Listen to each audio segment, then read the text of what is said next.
अडियाले के चौक में बैठ के हम लोग जुगते मारें और हर आने जाने वाली का बायोडाटा एक दूसरे से शेयर करें।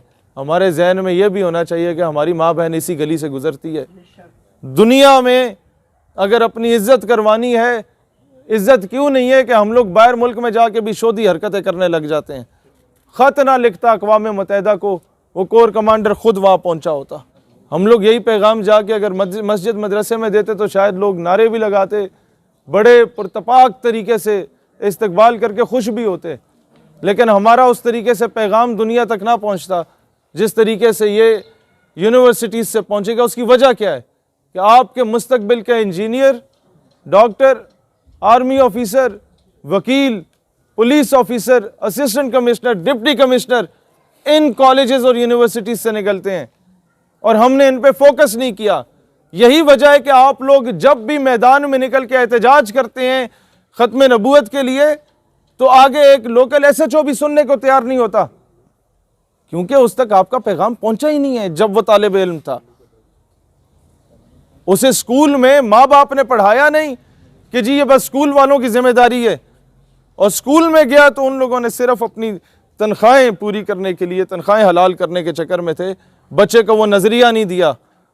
मुझे एक टीचर मिलते हैं, वो कहते हैं कि जब मैं बच्चों को मॉरल वैल्यूज़ और एथिकल वैल्यूज़ पढ़ाने की कोशिश करता था कि मेरा फ़र्ज़ है, तो वो आगे से बच्चे हमें कहते थे कि सर तुसी सानू फिज़िक्स पढ़ाओ, फिज़िक्स की तनख्वाह ले रहे हो, सानू ये ना दसो केड़ी शय चंगी है केड़ी बुरी। कि स्कूल के बाहर खुद खड़े हो जाएं और ये लेक्चर देना शुरू कर दें कि आओ आज हम तुम्हें बताएं कि मोहम्मद बिन कासिम कौन थे जो 17 साल की उम्र में एक बहन के ख़त पे आके सिंध को फतह कर गए थे। आओ आज हम तुम्हें बताएं। अगले दिन दूसरे स्कूल के बाहर खड़े होके कि बच्चों सुल्तान सलाहुद्दीन अय्यूबी कौन थे कि जब शाम से काफ़िला गुजर रहा था और मुसलमानों को तजलील का निशान बना के कहा गया सलेबी जर्नैल की जानिब से कि कहाँ है तुम्हारे नबी मोहम्मद, बुलाओ उन्हें कि तुम्हारी मदद को आएँ। तो उस वक़्त जब अय्यूबी को यह पैगाम पहुँचा तो वो गैज़ व गज़ब से खड़ा हो गया और उसने कहा अल्लाह मुझे तब तक मौत ना दे जब तक मैं 2 काम ना करूँ। नंबर 1 जब तक मैं बैतुल मक़दस को फ़तह नहीं करता, और नंबर 2 जब तक मैं इस गुस्ताख सलेबी जर्नैल से बदला नहीं लेता। बैतुल मक़दस फ़तह हुआ तो तमाम सलेबी जर्नैलों को लाइन में बिठाया गया और उन्हें पानी पिला के अमान में ले लिया गया कि तुम हमारे बराबर के जर्नैल हो, हम तुम्हें कुछ नहीं कहते। लेकिन जब उस जनरल बुर्निस की तरफ नज़र पड़ी तो कहा वो तुम थे जिसने कहा कहाँ है तुम्हारे नबी मोहम्मद, लो देखो रसूल अल्लाह ने अपने ग़ुलाम को भेज दिया है। जब पता चलेगा कि एक चीफ ऑफ आर्मी स्टाफ ऐसा हुआ करता है तो मुस्तकबिल में किसी भी इस्लामिक कंट्री के चीफ ऑफ आर्मी स्टाफ को किसी खत वसूल होने का इंतजार नहीं होगा, वो पहली कश्मीर पहुंचा हुआ होगा। जब आज के बच्चों को यह बताया जाएगा कि corps commander Tariq bin Ziyad कौन था, कि दुश्मन की फौज 10 गुना बड़ी थी और वापसी का रास्ता दरिया के जरिए था, तो उसने कश्तियों को आग लगा दी थी लेकिन वापस रुख नहीं किया था। तो वो मुस्तकबिल में बर्मा की बहनों को जब जिस्म के टुकड़े टुकड़े किए जाते थे और बरहना करके दरख्त पे लटका दिया जाता था, ये 2 साल पहले की बात है, आप लोगों तक वो वीडियोस भी पहुंची होंगी। तो वो खत ना लिखता अक़वाम मुत्तहिदा को, वो कोर कमांडर खुद वहां पहुंचा होता। उसकी वजह क्या है कि आज से पहले यह नज़रिया दिया नहीं गया, आज से पहले यह सोच और फिक्र नहीं दी गई। और ये काम आप लोग कर सकते हैं, अपना किरदार अदा करें। नहीं तो याद रखिएगा जो दस्तक कल इराक़ में दी गई थी कि माँ बहन किधर है तुम्हारी, फिर सीरिया में दी गई जहाँ मासूम बच्चों पर तेज़ाब फेंका गया, जो फिर उसके बाद जॉर्डन में दस्तक दी गई और फ़लस्तीन में दी गई, फिर कश्मीर के साथ हुआ, पीछे पाकिस्तान रह चुका है।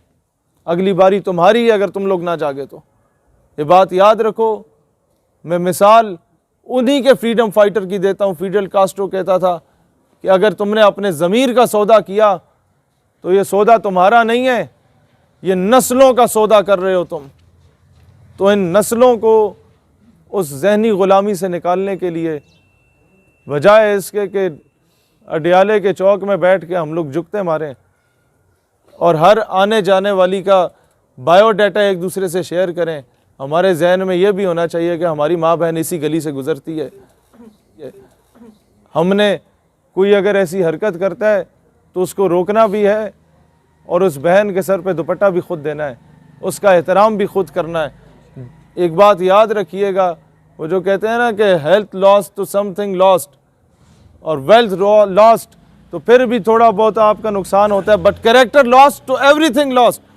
ये बात याद रखिएगा, मुसलमान अपने किरदार और इखलाक से पहचाना जाता है।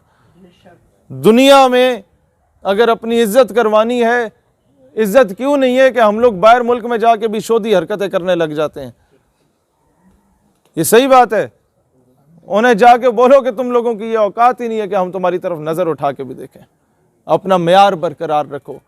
तुम्हें पता होना चाहिए कि तुम लोग जिनको फॉलो कर रहे हो उन लोगों ने दुनिया पे हुक्मरानी की थी, तो तब जाके आप दुनिया को आंखों में आंखें डाल के जवाब देने के काबिल होंगे, बजाय इसके कि कोई अंग्रेज़ देखे तो एवी चापलूसी करो, sir ji how are you.